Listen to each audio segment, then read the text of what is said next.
Bali katika mambo yenye kushangaza, hawa wenye kusafirisha maiti hawa ambao wanaotumia magharama makubwa kabisa, wengi wao wakati huyo mtu alipokuwa anaumwa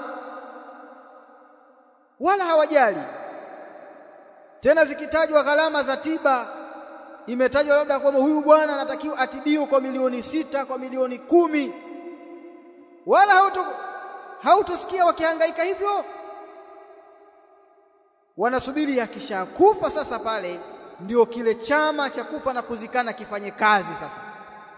Kwa inawezekana kweli mtu anaumwa, anahitajia matibabu sio makubwa hivyo, lakini kwa sababu chama kinasubiria mpaka ndugu yako afe ndio uchangiwe, asafirishwe, au ile michango ambayo tayari ishachangiwa ipo ndio itumike kwa ajili ya kumsafirisha, ile michango haiguswi.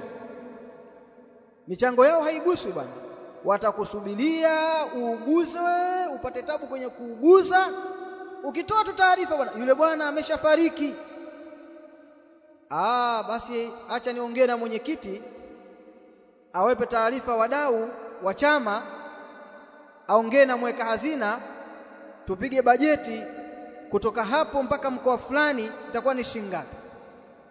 Kwa mnasubiria mpaka mtu afe ndio mtoe hizo milioni kadhaa kwa ajili ya kumsafirisha, wakati anaumwa? Kwa nini msionyeshe himma ya kumtibia kwa hizo gharama kubwa?